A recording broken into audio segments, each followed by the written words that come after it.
Ја слушате програмата Низ Светото Писмо.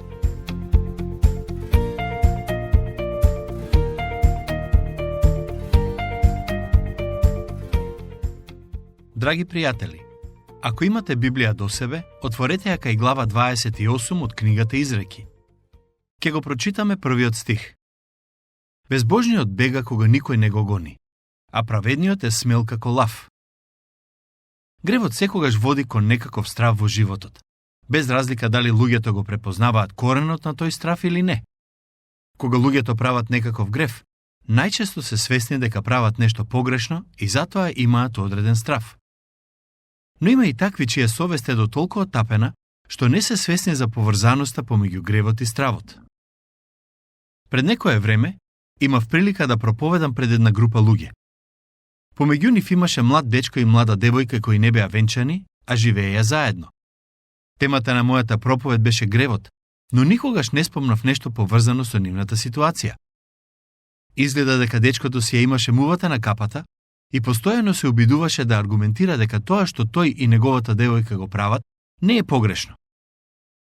Иако самиот тој не сметаше дека живеењето под ист покрив со неговата девојка е погрешно, сепак мислам дека имаше нешто длабоко во него што не му даваше мир и затоа постојано се обидуваше да се одбрани. Мудроста вели дека безбожниот бега кога никој не го гони. Од друга страна се праведниците, за кои мудроста вели дека се смели како лавови.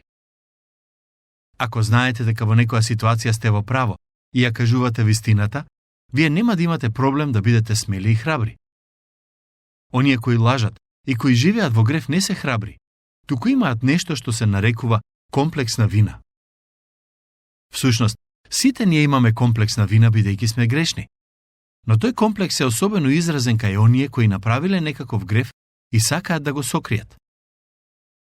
Пред некое време разговарав со психолог кој пред неколку години предавал психологија на факултет. Ми рече: денес живееме во време во кое луѓето сакаат да се ослободат од тоа чувство на вина, но тоа е невозможно да се направи. Совеста ни е дадена од Бог и не можеме да се ослободиме од неа, без разлика колку и како ќе се обидеме да го сториме тоа. Постојат голем број безбожни психолози кои се обидуваат да им помогнат на луѓето да се ослободат од чувството на вина. Дел од нив велат: чувството на вина е резултат на религиозните учења. За да се ослободите од него, треба да направите нешто лудо. Например, одете во дискотека, најдете некој од спротивниот пол и имајте секс со таа личност. Знаете зошто го велат тоа? Бидејќи сакаат да ги натераат луѓето да направат нешто што совеста им вели дека е погрешно, мислејќи дека токму тоа дело ќе ја потисне совеста. Но грешните дела нема да ја потиснат совеста, туку може да ја активираат. Ќе прескокнам неколку стихови и ќе го прочитам стих 9. Слушнете што пишува таму. Кој го отстранува увото свое да не го слуша законот, на таквиот и молитвата му е одвратна. Во времето на Соломон, зборот закон се однесувал на 5 Мојсееви книги, книгата Исус Навин и книгата Судии. Не сум баш сигурен дека во тој период псалмите припаѓале на законот. Но од денешна перспектива, можеме да кажеме дека овој стих се однесува на Божиот збор, односно Библијата. Која е поентата на овој стих? Еве што вели Соломон преку оваа изрека. Ако сакаш Бог да те слушне, прво ти треба да го слушнеш неговиот збор. Бог многу јасно кажува дека нема намера да ја слуша молитвата на безбожниот. Некој можеби ќе рече: што ако некој безбожен човек има болна ќерка и му се помоли на Бог да и се смилува и да го сочува нејзиниот живот? Зарем Бог нема да го слушне и да му ја услиша молитвата? Јас ќе речам: безбожникот нека повика некој кој е побожен и нека бара од него да се моли за ќерка му. Самиот Бог рекол дека нема да ја слушне молитвата на грешникот. Во 1 Петар 3:12 пишува: бидејќи очите на Господ се вперени кон праведните и ушите негови кон нивните молитви, а лицето Господова е против оние кои прават зло, за да ги истреби од земјата. Бог многу јасно ни кажува кој е неговиот став, дури и вели дека молитвата на безбожниците му е одвратна. Слушнете што пишува во следниот стих. Кој ги упатува праведните кон патот на злото, сам ќе падне во јамата своја, а непорочните ќе наследат добро. Ова е еден од духовните принципи кои Бог ги воспоставил во овој свет. Ако ја читате Библијата, ќе забележите дека во неа има многу примери за вистинитоста на овој стих. Продолжувам со читање. Стих 11. Богатиот човек самиот се смета за мудрец, но умен сиромав ќе го разобличи. Едно од нештата кои треба да ги имате на ум во однос на богатството е дека оние кои го поседуваат имаат зголемени шанси да се чувствуваат горделиви и да имаат високо мислење за себе. Прво Библијата, но исто така и искуството, ни кажува дека богатството често оди рака под рака со арогантноста. Навистина не знам која е поврзаноста помеѓу богатството и арогантноста. Може би оние кои се богати се сметаат себе си за подобри од другите, бидејќи успеале да заработат повеќе од нив. Но забележете што пишува во вториот дел од стихот. Умен сиромав ќе го разобличи. Тоа значи дека умниот сиромав ќе го разобличи арогантниот богаташ. Оние кои се сиромашни, може би немаат многу материјални богатства, но некогаш токму таквите луѓе имаат силна и длабока вера.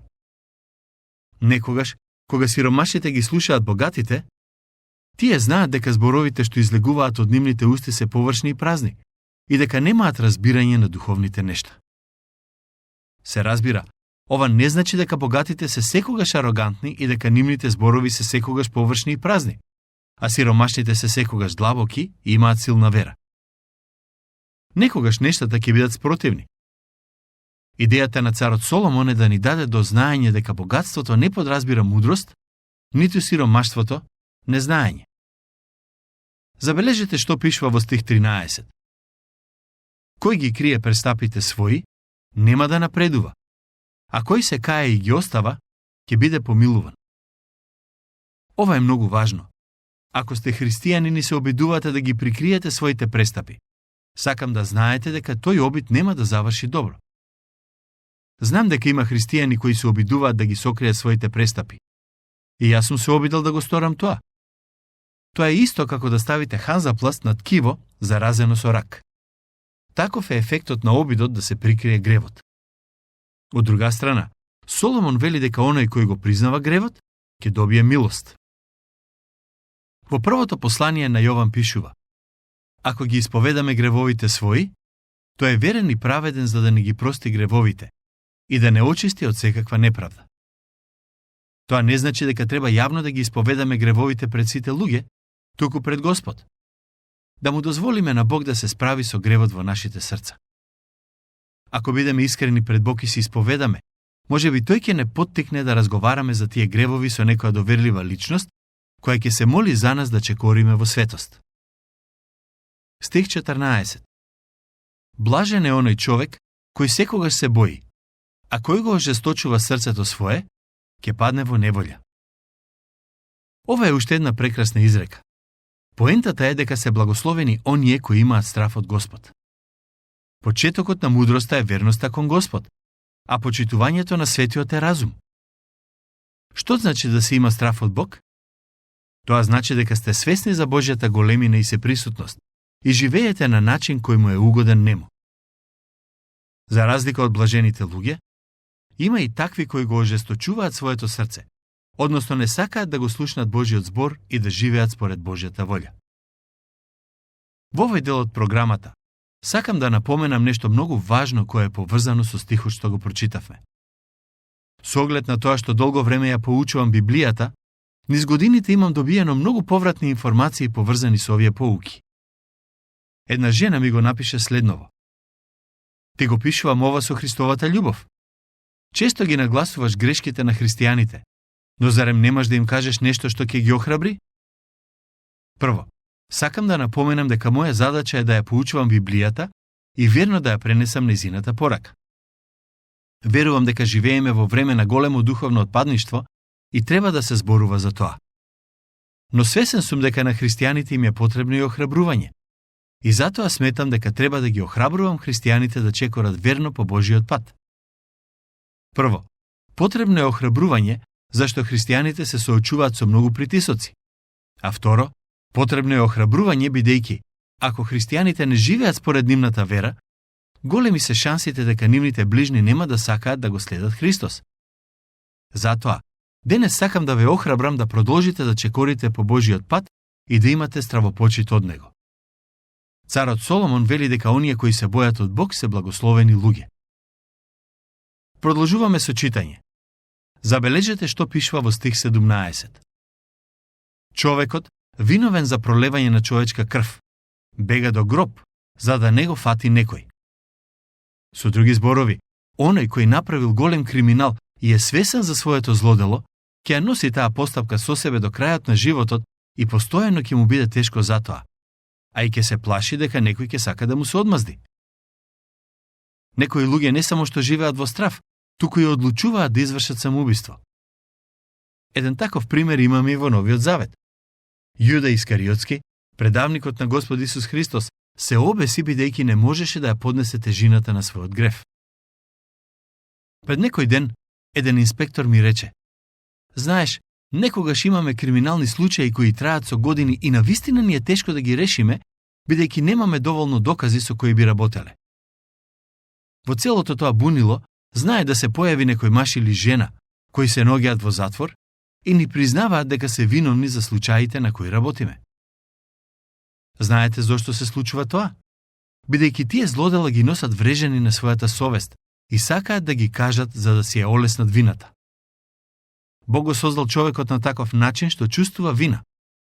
Целта на таа вина е да не донесе до покаяние. Стих 24. Кој го краде татко си и мајка си и вели: тоа не е грев, тој им е соучесник на грабителите. Некои луѓе го оправдуваат крадењето од дома со зборовите: тоа секако еден ден ќе ми биде мене оставено во наследство. Затоа можам и сега да земам дел од тоа што еден ден ќе биде мое. Но крадењето од дома е злодело во Божите очи. Можеби ќе се сетите дека во времето на Господ Исус Христос дел од религиозните водачи си измислија правила во однос на тоа дали и колку треба луѓето да се грижат за своите родители. Тие му велеа на народот: ако ги дадете во храмот средствата со кои сакате да се грижите за своите родители, тогаш вие сте ослободени од обврската да се грижите за нив. Со тоа тие крадеа од своите родители, бидејќи не им ја покажуваа почитта што ја заслужуваа. Глава 29. Со тоа доаѓаме до глава 29, која започнува со многу интересен стих. Човек, кој иако разобличуван останува тврдоглав, неочекувано ќе биде скршен и ќе нема за него лек.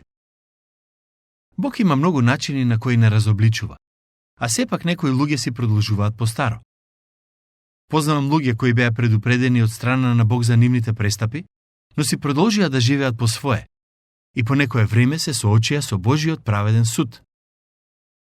Пред некое време се шетав на улица и забележав дека на едно место беше собрана голема толпа луѓе. Кога се приближив до толпата, видов дека се собрани околу возило кое било дел од сообраќајна несреќа. Неколку дена подоцна им предавав на студентите и го спомнав тој случај. Еден од нив ме праша: сакате ли да ја знаете приказната за таа кола? Одговорив потврдно. Студентот ми кажа дека таа кола била возена од средношколец кој бил во возилото заедно со неговата девојка. Неколку часа пред сообраќајната несреќа биле во домот на една нивна другарка со цел да ја однесат на некоја забава. Таа пак имала план да оди на библиско проучување и им рекла дека не може да оди со нив. Ги поканила да дојдат со неа на библискиот час и тие ја прифатиле поканата само поради љубезност. Кога биле собрани на библискиот час, таа им кажала за Господ Исус Христос и спасението кое тој го нуди. Кога го слушнале тоа, дечкото и девојката се насмеале и одлучиле да го напуштат часот. 5 минути после таа случка се возеле во колата со многу голема брзина, кога друга кола го удрила нивното возило одстрана и ги усмртила на лице место. Бог им дал шанса да се покајат. Тој ги разобличил, но тие не сакале да послушаат. Во Библијата има неколку примери за вистинитоста на овој стих. Ке спомнам само неколку. Корија, Датан и Авирон, Језавела и други. Ке продолжиме со читање. Слушнете што пишува во стих 2. Кога праведниците се умножуваат, народот се весели, а кога безбожниот господари, Народот овка. Во некоја од претходните епизоди прочитавме изрека која вели дека безбожниците не можат да ги решат проблемите на народот. Но за разлика од нив, праведниците служат за благослов на народот. Тоа е една од главните потреби на државата во која живееме. Не ни требаат луѓе кои тврдат дека имаат решение за секој проблем во државата, бидејќи многу добро знаеме, оти таквите ветувања се лажни. На нашиот народ му се потребни побожни водачи, кои пред се ќе застанат на страната на правдата и ќе се застапуваат за тоа што му е угодно на Бог, без разлика која ќе биде цената што треба да ја платат за таквите ставови. Кога таквите водачи ќе почнат да се умножуваат, народот ќе се весели. Стих 4. Царот со правда ја зајакнува земјата своја, а кој љуби подароци, ја расипува. Ова изјава можете да ја најдете и во еден од псалмите на царот Давид. Поентата на овој стих е дека правдата треба да биде основата на владењето на царот, а не желбата за богатење. Ова не се однесува само на царевите, туку и на денешните политичари. Навистина е штета што тие не ја разбираат потребата и важноста на правдата. Царот со правда ја зајакнува земјата своја. Токму затоа, повторното доаѓање на Христос на оваа земја е единствената надеж за светот. Кога тој ќе се врати, луѓето ќе видат што значи да се владее со правда. Има уште многу стихови од глава 29, кои верувам дека ќе ни бидат од голема полза. Следниот пат ќе продолжиме со обработка нова старозаветна книга. Се надевам дека ова што го размислувавме ви служи за благослов.